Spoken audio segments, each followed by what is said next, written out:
Dulur, permanen nggon jagongan warung View Cak Supri. Aku ning sini. Nah, Neng, adek iki lagi anu ya, iki mau lagi bar sumpah inaugurasi wis di akhirnya wis dilantik dadi Presiden Amerika Serikat Pak Joe Biden sing ke-46. Kan Kamala Harris, Cak. Dadi wakil itu bersejarah. Wakil Presiden wedok pertama kali nenggon Amerika Serikat. Selain wedok sing pertama, Keturunan Afrika, Amerika, karo terus India, India Asia. juga. Nah, terus kan yo pengamanannya super ketat. Super ketat. Pager mubeng. Akeh polisi nih. Polisi pasukan Garda Nasional. 20.000 luwih. Yo, wakeh tenan. Pasukan patrol perbatasan diturunnya juga. Ternyata aman ini ya. Sebenarnya ya, Cak, apa sih gunanya pentingnya orang nonton sampai upacara pelantikan kayak ngene sampai dijaga kuota ngono lho. Lah inaugurasi itu kan tradisi politik nek Amerika sing iso dianggap kaya titik puncake kulminasine sing jenenge Pilpres. Oh. Nah, begitu di sumpah jabatan resmi mau, ya saiki langsung dadi wis melaksanakan tugas Presiden Amerika Serikat. Oh, langsung ngono. Ngetok-ngetokne berbagai kebijakan di dina awal kuwi. Iso? Peraturan presiden. Gak layah-layah sih. Ora sempat sampeyan ke apa. Terus mampir warung ngono barang lah. Ora sempat karo rombongan gak oleh. Ya wis ngono sampean tak jak nonton kayak sejarah inaugurasi ngene ya. I, Harry S. Truman, do solemnly swear that I will faithfully execute the office of President of the United States. Inaugurasi atau pengambilan sumpah jabatan presiden dan wakilnya merupakan bentuk pengakuan rakyat Amerika Serikat terhadap kedaulatan pemerintah.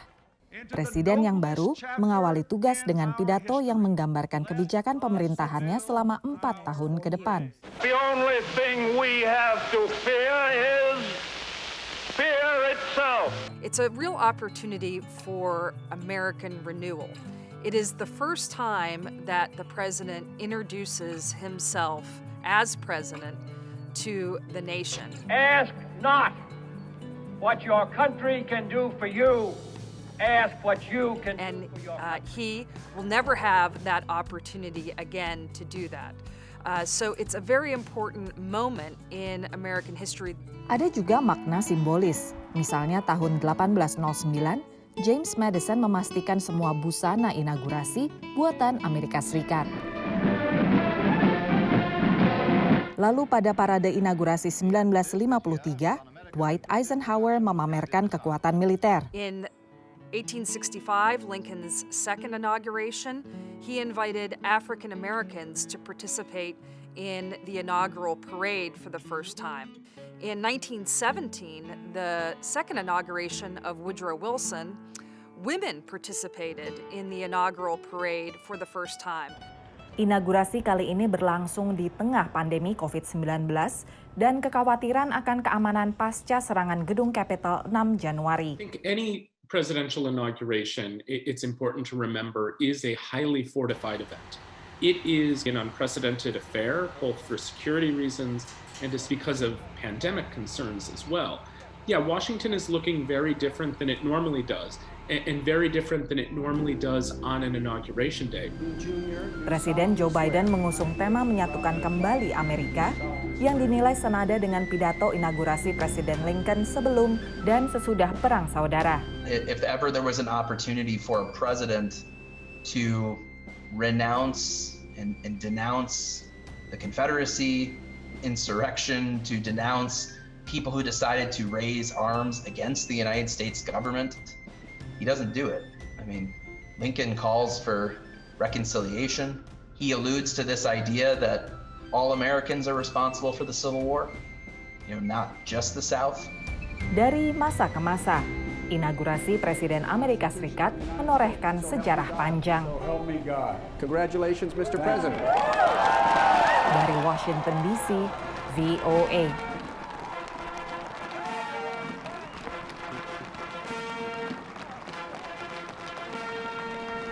Oh, ngono ya, Cak yo. Oh iya.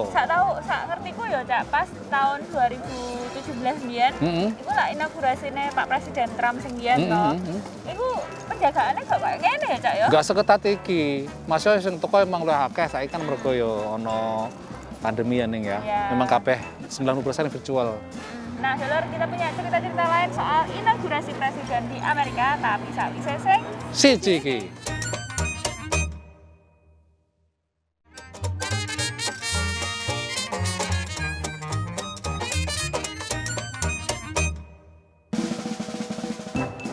Ambune apa ini? Apa, Cak? Oh, kuwi lho. Dodolan pretzel iku lho. pretzel. Tapi ora nek sing tuku lho ning ketok tak Wedi delok katisuk BS. mau.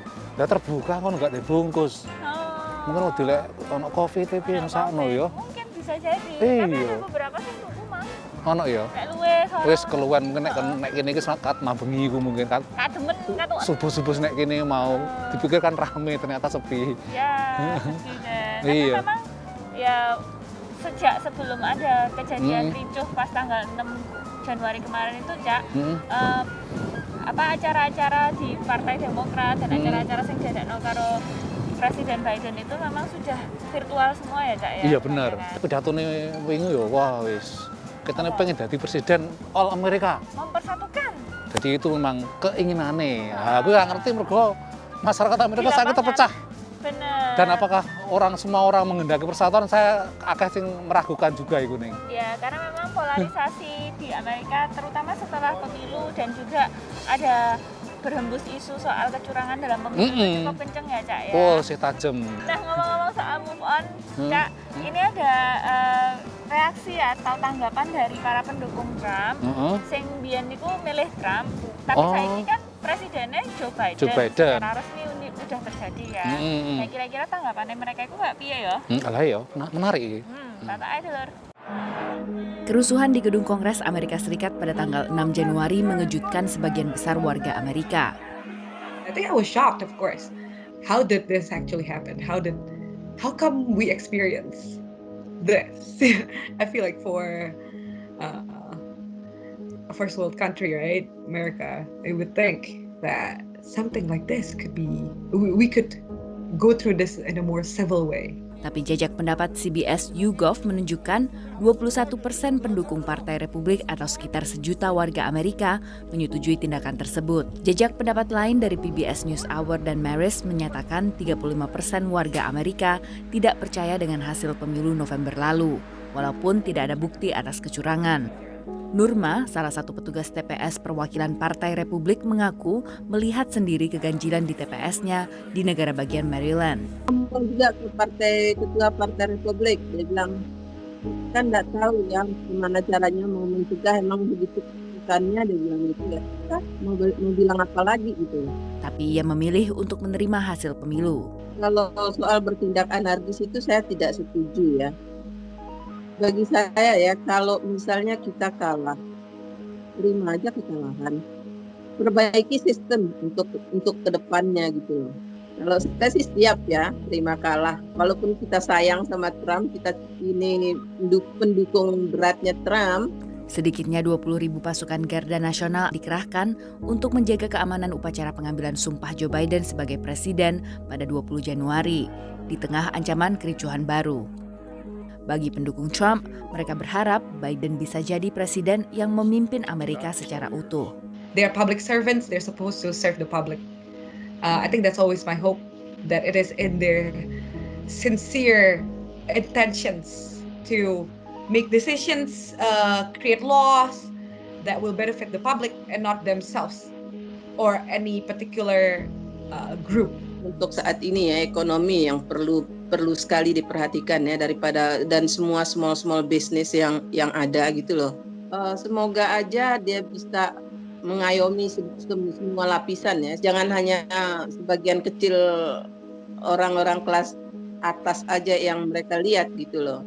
Walaupun pengambilan sumpah tetap dilakukan seperti biasa, acara inaugurasi Joe Biden dan Kamala Harris yang lain akan dialihkan ke acara virtual sebagai bentuk pencegahan penularan COVID-19. Demikian laporan tim VOA. Sejauh ini ada memang kelompok-kelompok yang nggak bisa legowo ya, Cak ya? Jakel, ini kan menurut jajak pendapat tuh sekitar 70%-an loh sing durung iso nrimo saka Partai Republik ini. Sing yang lek cik ngomong lek pemilu ku cik curang. Terus kemenangan sing enggak sah dan sebagainya ku cik urung iso saiki durung iku. Iya. Sebenarnya iki aku lagi kan penting. Aduh COVID penting kita ketika ini kan jenenge inaugurasi di masa vaksinasi. Wah, pandemi dan vaksinasi. Nah, aku ngobrol karo asisten dokter gigi teko Indonesia sing wingi entuk suntikan vaksin Moderna iku. Di Dus iku Mbak Tari jeneng saka Surabaya bar iki.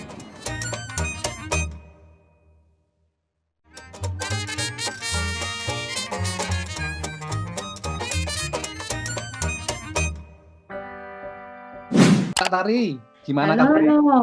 Baik, alhamdulillah, apik-apik wae, Mas Pri. Akhirnya kita kenalan ya. Selama ini mau ngerti-ngerti kurung-kurung kabare, ternyata akhirnya ketemu nek nggon dunia maya juga lewat. Iya, alhamdulillah ya. Canggih. Kemarin sampean wis entuk vaksinasi Moderna ya. Iya. Mantap sampean. Alhamdulillah. Bisa dijelas nih, mula bukan sampean entuk iku, Mbak. Iya Mas, iya Insya Allah ya. Sebelumnya Assalamualaikum warahmatullahi wabarakatuh. Terima kasih waktunya Mas Supri yang diberikan kepada saya. Aku akan share sama teman-teman di kampung halaman ya di Jawa Timur. Pertama, informasi yang saya dapat dari bos saya, dari manajer saya itu, manajer saya dapat email dari Kante Kabupaten Arlington untuk mendaftarkan semua perusahaan yang bekerja di healthcare provider harus mendaftar ke Kante, mendaftarkan semua pegawainya. Pulang kerja saya ke sana, di situ dijaga polisi sangat ketat Mas, baguslah penjagaannya ya.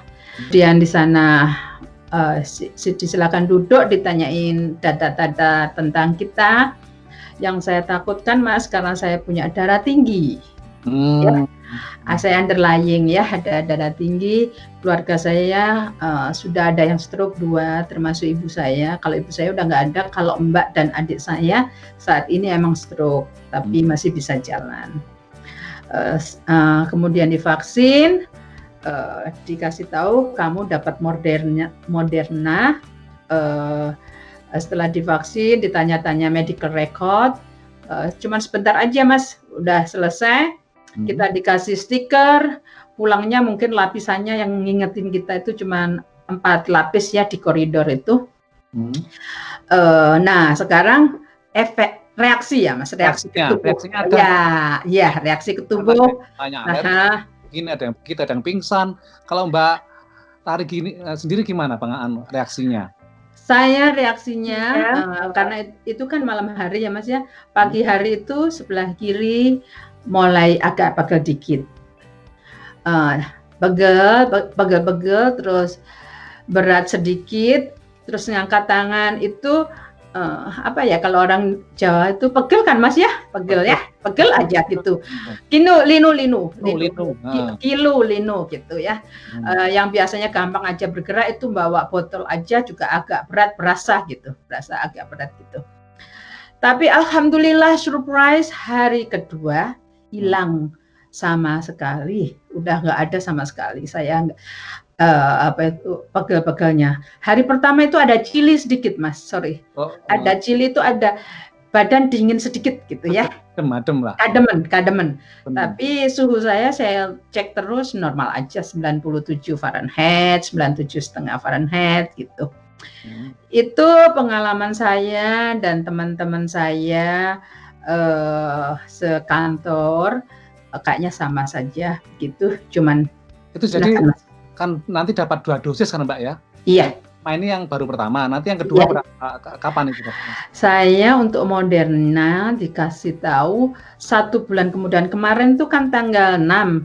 Di sini ada kertasnya, sesudah tanggal 26 kamu akan di SMS sama di CDC setelah tanggal 2 Februari. Jadi nggak sampai 1 bulan ya Mas ya, 28 atau 27 hari. Kamu akan di SMS sama CDC, begitu. Tapi ini CDC itu selalu text message Mas, ngasih tahu, dia ngasih aplikasi langsung ke CDC untuk harian tuh reaksinya gimana. Karena kan masih riset ya Mas ya. Jadi dipantau terus ya? Dipantau terus. Ya, gitu. Mbak Tari waktu memutuskan untuk mau divaksin itu, waktu itu sempat ragu-ragu nggak? Sebetulnya ragu karena saya ada penyakit darah tinggi. Itu ragunya saya. Tapi saya harus maju terus karena kok saya kan kerja sama droplet, Mas, ya. Betul. Karena saya kerja di dental assistant, di dental office, setiap hari bergelut dengan mulut orang, itu kan bahaya droplet ya. Makanya saya harus divaksin begitu. Alhamdulillah semua mayoritas sudah 70% kayaknya di office sudah divaksin. Dan dapat Moderna.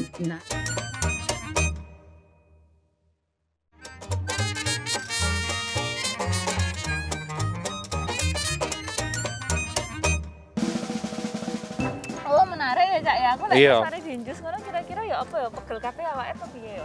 Jareke Mbak, ini ora kok reaksine iki mung sementara pegel-pegel sithik ngono lho. Tapi ya pegel tapi ora sampai ana sing jereke iki ana sing semaput mergo emang dhek sadurunge wedi suntik ngono ya. Tapi jareke Mbak emang ya mung rasa pegel sithik terus ora mumut barang. Dadi reaksine mung biasa-biasa wae. Jadi Mbak ngomong mending kita divaksin semua tapi ya? Dhek yakin karena memang itu cara sing menurut dia itu apik lah. Ampuh kok pencegahan penularan vaksin atau adik kena vaksin.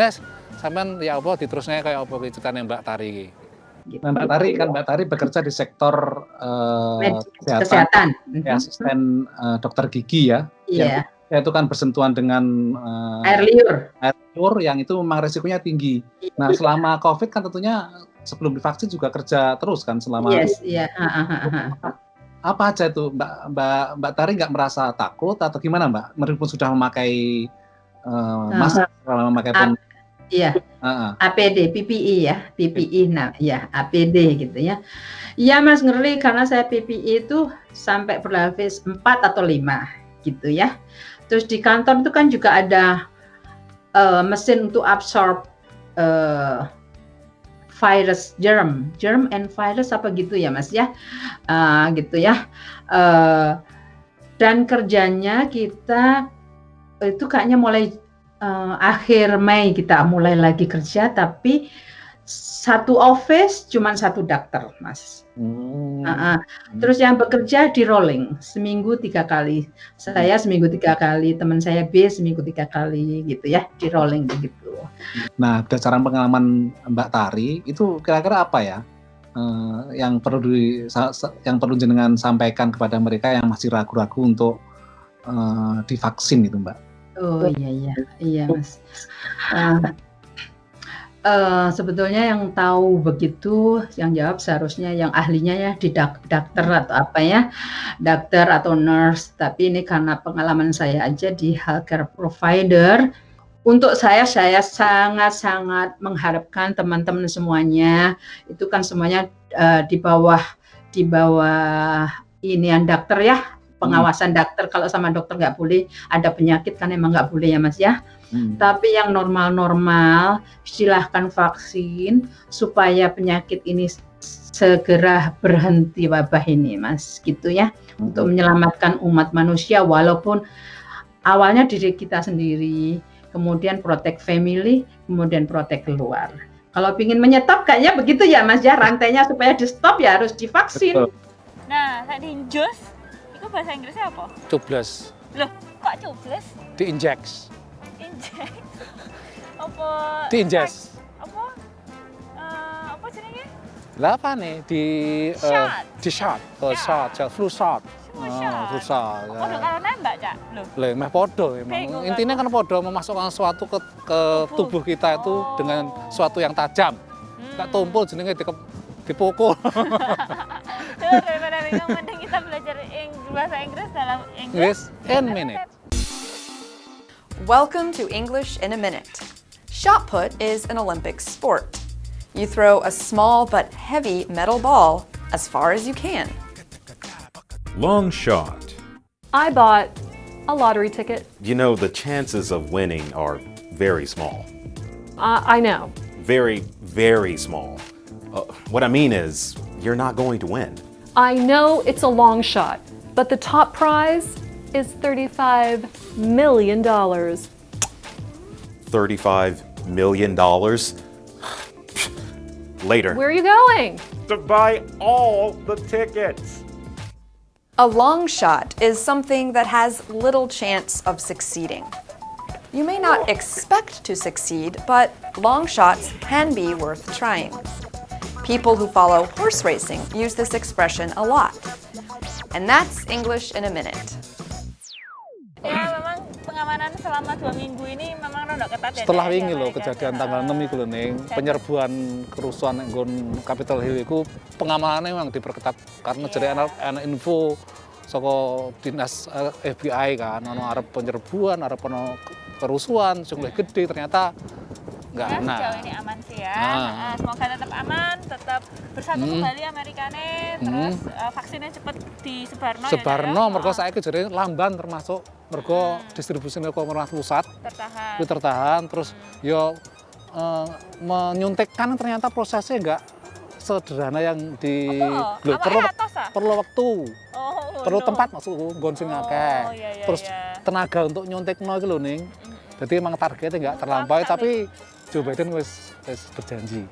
Jadi 100 juta per 100 selama 100 hari ini. Wah, mudah-mudahan. Berarti kudu 100 sak yuta. Makanya aku kan iku supaya ndang cepet juga entuk iku ning. Nah, dulu misalnya sampean punya pertanyaan, saran atau pitakan yang lain-lain, langsung aja mampir ke Facebook kene dengan kata kunci warung VOA. Utawa nang email warung@voanews.com. Aku Cak Supri. Aku ning sini. Lan nang balik kamera Cak Rere ya. Dulur nyomet.